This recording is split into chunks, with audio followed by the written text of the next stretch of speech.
नमस्कार विद्यार्थियों, श्री श्याम कॉलेज की ऑनलाइन क्लासेज में आपका स्वागत है।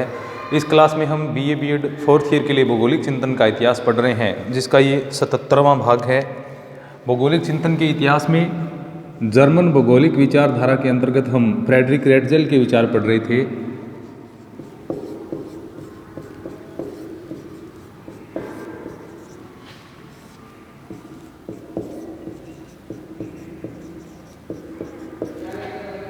German school of geography, German भौगोलिक विचारधारा, इसमें हम फ्रेडरिक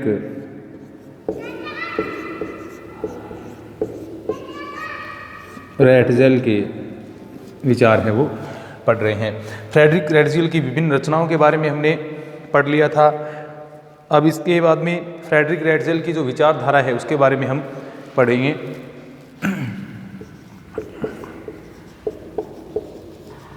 क्या क्या मुख्य बिंदु इनकी विचारधारा के, इनकी संकल्पनाओं के मुख्य बिंदु क्या क्या हैं, उनके बारे में हम पढ़ने जा रहे हैं। जैसे कि हम जानते हैं, फ्रेडरिक रेटजेल मानव भूगोल के एक प्रबल समर्थक थे। मानव भूगोल को एक ये कह सकते हैं वैज्ञानिक रूप इन्होंने प्रदान किया। मानव भूगोल को विकसित करने का प्रयास है वो इनके द्वारा सर्वप्रथम किया गया था। ये पूर्ण रूप से हम इनको एक मानव भूगोलवेता इनको हम कह सकते हैं, पूर्ण मानव भूगोलवेता। यानी पूर्णतः इनका जो अध्ययन है वो किस पर केंद्रित था? मानव भूगोल के ऊपर केंद्रित इनका अध्ययन था। भौगोलिक अध्ययन में मानव को केंद्रीय भूमिका प्रदान करने में इनकी महत्वपूर्ण स्थान इनका रहा है। यानी रेटजेल विश्व के प्रथम पूर्ण मानव भूगोलवेता हम कह सकते हैं, विश्व के प्रथम पूर्ण मानव भूगोलवेता।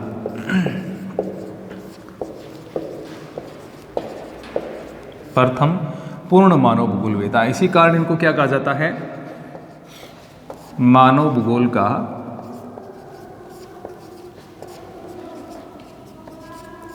जनक, फादर ऑफ ह्यूमन ज्योग्राफी इनको कहा जाता है। मानव भूगोल का जनक कहा जाता है क्योंकि इनके द्वारा ही भौगोलिक अध्ययन में सर्वप्रथम मानव भूगोल को प्रस्तुत किया गया, या मानव भूगोल को का समावेश है वो भौगोलिक अध्ययन में इनके द्वारा पूर्णतः किया गया था। इसी कारण इनको विश्व का प्रथम पूर्ण मानव भूगोलवेता कहा जाता है। इसी कारण इनको मानव भूगोल का जनक भी कहा जाता है। उन्होंने मानव भूगोल को एक विज्ञान के रूप में संस्थापित किया और इसमें नवीन विचारों का समावेश किया। मानव भूगोल को एक विज्ञान के रूप में संस्थापित किया, यानी एक विज्ञान के रूप में मानव भूगोल का विकास करने में इनका सर्वाधिक योगदान रहा है। भूगोल की एक मुख्य शाखा के रूप में मानव भूगोल को संस्थापित करने में इनका महत्वपूर्ण स्थान रहा है। तो इस प्रकार से मानव भूगोल को संस्थापित करने में, मानव भूगोल की जो शाखा, भूगोल की एक जो शाखा के रूप में मानव भूगोल को विकसित करने में इनका महत्वपूर्ण प्रयास रहा था। तो इनकी विचारधारा के कुछ पक्षों की हम बात करें तो ये नियतिवाद में विश्वास रखते थे। नियतिवाद या पर्यावरणीय नियतिवाद सबसे पहली इनकी विचारधारा कह सकते हैं हम।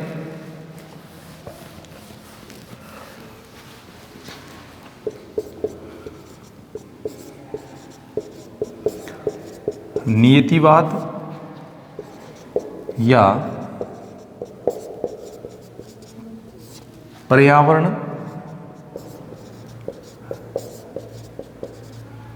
नियतिवाद, डिटरमिनिज्म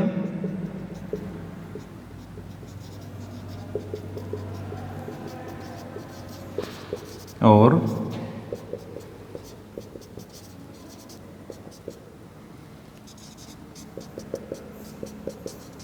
एनवायरमेंटल डिटरमिनिज्म।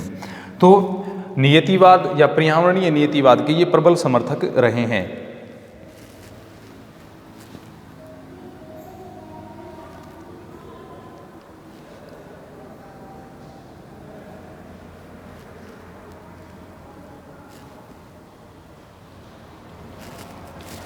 तो नियतिवाद या पर्यावरणीय नियतिवाद के समर्थक रहे हैं। अब प्रारंभिक इनकी रचना की अगर हम बात करें, जो इनकी प्रथम पुस्तक थी मानव भूगोल, मानव भूगोल या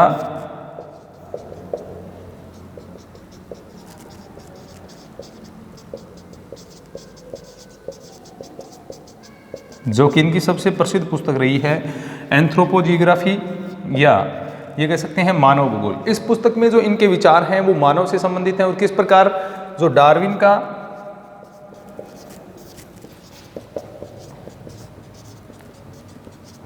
विकासवाद, डार्विन का जो विकासवादी सिद्धांत है उसके ऊपर आधारित विचारों को इनके द्वारा प्रस्तुत किया गया था। अपनी जो पुस्तक थी नियतिवाद या पर्यावरणीय नीतिवाद, ये मानव भूगोल या एंथ्रोपोजियोग्राफिया है, उसमें डार्विन के विकासवादी सिद्धांत के ऊपर आधारित इनके विचार प्रस्तुत इनके द्वारा किए गए थे। यानी अपनी पुस्तक में के प्रथम खंड में डार्विन के विकासवाद की इन्होंने पुष्टि की और इनके द्वारा यह मत व्यक्त किया गया कि भौगोलिक पर्यावरण के अनुसार ही मानव समाज के इतिहासों का निर्माण होता है। क्या कहा गया? भौगोलिक पर्यावरण के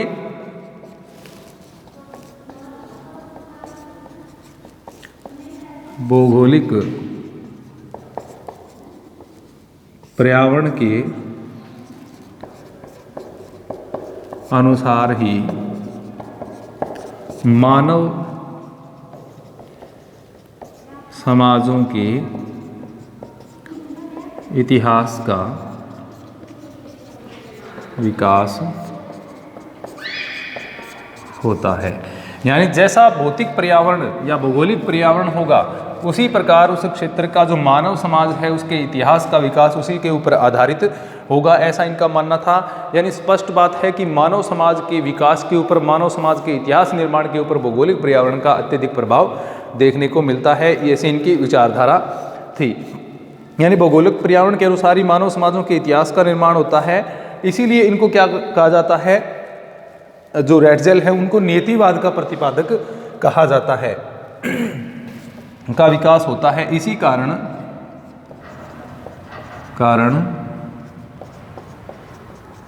रैटजेल को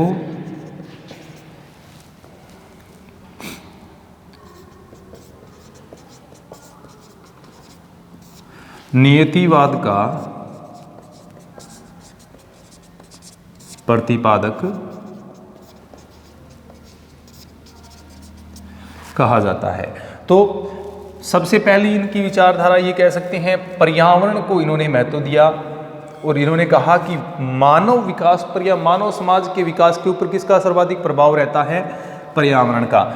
इसी कारण यानी मानव इतिहास का विकास है वो किस पर आधारित है? पर्यावरण। तो इसी कारण इनको क्या कहा जाता है? रैटजेल को नियतिवाद का प्रतिपादक कहा जाता है। यानी ये किसका समर्थन करते हैं? नियतिवाद का समर्थन करते हैं, या ये हम कह सकते हैं ये पर्यावरणीय नियतिवाद का जो समर्थन है वो इनके द्वारा किया जाता है।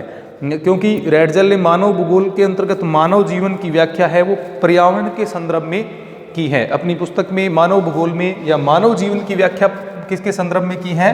पर्यावरण के संदर्भ में। मानव जीवन की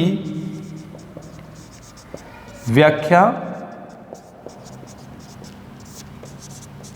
पर्यावरण के संदर्भ में की है। तो मानव जीवन की व्याख्या है वो पर्यावरण के संदर्भ में इनके द्वारा की गई है। तो पर्यावरण के संदर्भ में जब मानव जीवन की व्याख्या रैटजेल के द्वारा की गई है, अर्थात ये किसका पक्ष लेते हैं या किसके पक्षधर हैं? पर्यावरणीय नियतिवाद के। पर्यावरणीय नियतिवाद क्या कहता है? मनुष्य है वो पर्यावरण के द्वारा पूर्णतः नियंत्रित है और उसके सामाजिक विकास पर, उसके सभी प्रकार का जो विकास है उसके ऊपर पर्यावरण का प्रभाव है वो देखने को मिलता है। इसी कारण इनको पर्यावरणीय नियतिवादी भी कहा जाता है, फ्रेडरिक रैटजेल को, या नियतिवाद से संबंधित इनके विचार रहे हैं।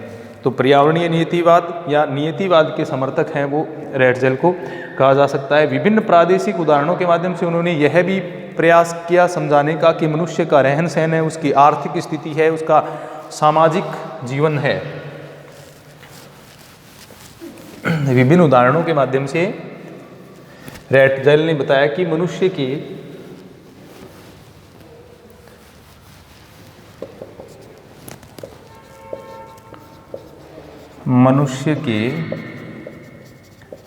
रहन सहन,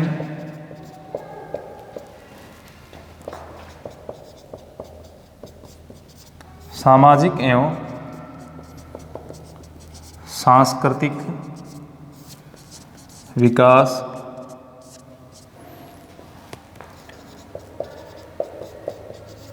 आर्थिक क्रियाकलाप यानी मनुष्य का रहन सहन किस प्रकार का होगा, उसके आर्थिक क्रियाकलाप हैं वो किस प्रकार के, उसका सामाजिक जीवन किस प्रकार का होगा, सांस्कृतिक जीवन किस प्रकार का होगा, या उसकी राजनीतिक क्रियाएं हैं वो किस प्रकार की होंगी, राजनीतिक क्रियाएं किस प्रकार की होंगी। ये सारी चीज़ें यानी मनुष्य का रहन सहन, सामाजिक सांस्कृतिक विकास या सांस्कृतिक जीवन हम कह सकते हैं। इसके अलावा आर्थिक क्रियाकलाप किस प्रकार की होंगी, ये सब किससे नियंत्रित है, ये सारी की सारी जो चीज़ें हैं वो किससे नियंत्रित हैं, भौगोलिक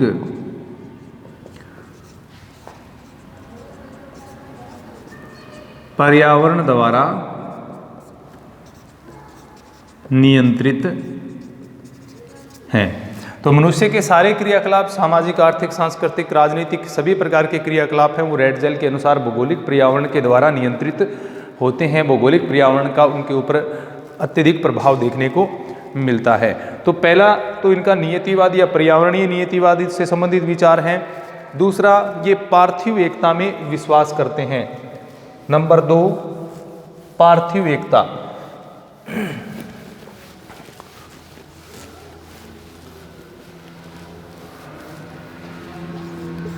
नंबर 1, नंबर 2 है पार्थिव एकता। पार्थिव एकता से संबंधित इनके विचार थे, यानी पार्थिव एकता का सिद्धांत हम कह सकते हैं प्रिंसिपल ऑफ टेरेस्ट्रियल यूनिटी, पार्थिव एकता का सिद्धांत। पार्थिव एकता के सिद्धांत में ये विश्वास रखते हैं। पार्थिव एकता का सिद्धांत क्या कहता है कि ये कह सकते हैं पार्थिव एकता के सिद्धांत या अंतर संबंधों के सिद्धांत में, पार्थिव एकता के सिद्धांत या अंतर संबंधों के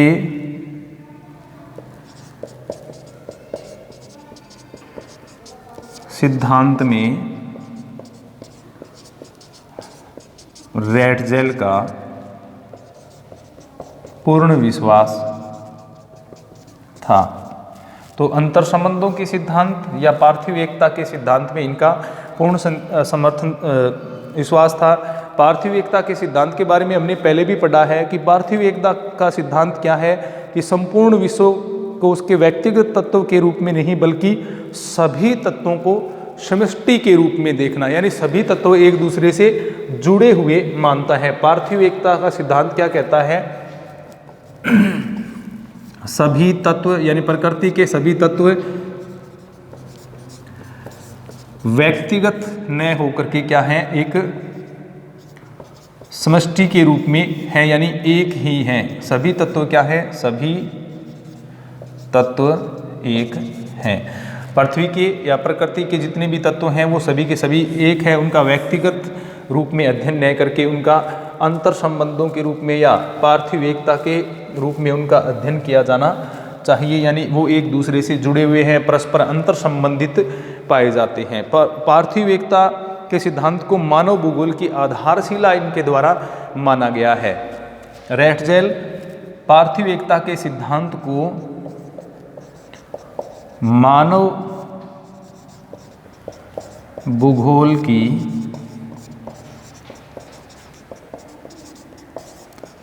आधारशिला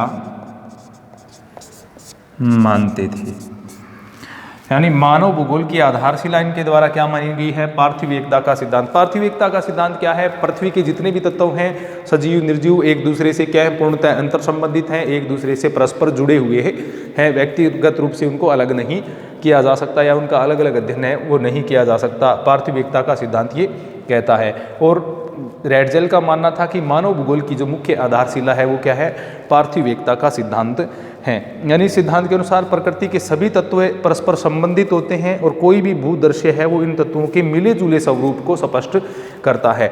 यानी जितने भी भूदृश्य होते हैं वो पार्थिव एकता को प्रदर्शित करते हैं, सभी तत्वों के मिले जुले स्वरूप को प्रदर्शित करते हैं। ये क्या कहता है, पार्थिव एकता का सिद्धांत कहता है। यानी संपूर्ण प्रकृति के सभी तत्व एक दूसरे से जुड़े हुए होते हैं, कोई भी तत्व अलग नहीं होता, ये आपस में जुड़ करके एक भू स्वरूप को प्रदर्शित करते हैं। तो इस प्रकार किसी भी भूदर्शीय या भौगोलिक अध्ययन के लिए विभिन्न तत्वों के पारस्परिक संबंधों, यानी विभिन्न जो तत्व होते हैं उनके आपस में क्या संबंध है या उनके अंतर संबंधों का अध्ययन किया जाना आवश्यक है किसी भी भू स्वरूप को समझने के लिए, किसी भी स्थल रूप को समझने के लिए।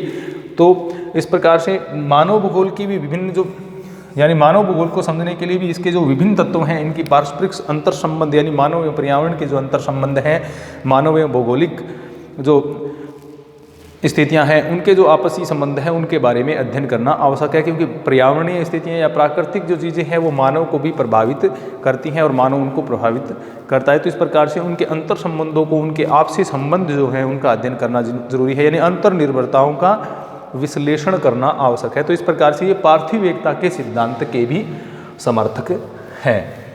इसके बाद में तीसरा इनका जो महत्वपूर्ण विचार आता है वह है राजनीतिक भूगोल से संबंधित, यानी राज्य का जैविक सिद्धांत। हम पहले भी इसके बारे में पढ़ चुके हैं। इन्होंने राज्य के जैविक सिद्धांत को प्रस्तुत किया। राज्य को एक जीवित जीव के समान इनके द्वारा माना गया था। राज्य का जैविक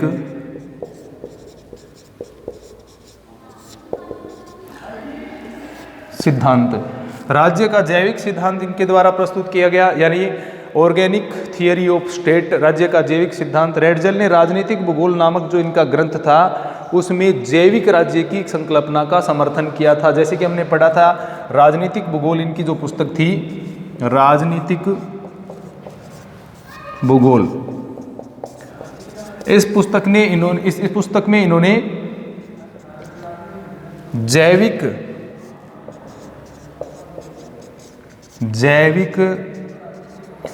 राज्य की संकल्पना का इन्होंने समर्थन किया था। जैविक राज्य की संकल्पना को इन्होंने इसमें प्रस्तुत किया था और इनके द्वारा कहा गया कि इन्होंने राज्य को एक जैविक इकाई माना था। राजनीतिक भूगोल में इनके द्वारा राज्य को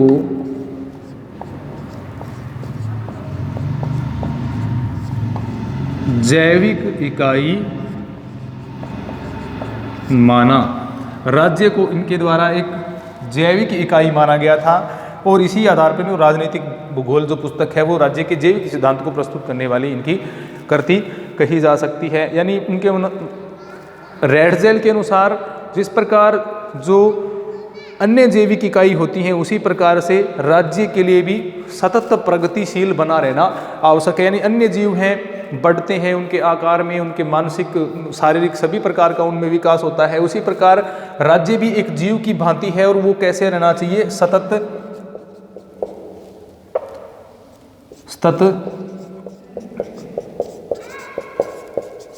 प्रगतिशील। यानी राज्य भी एक जीवित जीव के समान है और वह भी निरंतर क्या है, प्रगतिशील रहना चाहिए, सतत प्रगतिशील रहना उसका आवश्यक होता है। एक जीव की भांति वह भी परिवर्तनशील होना आवश्यक है।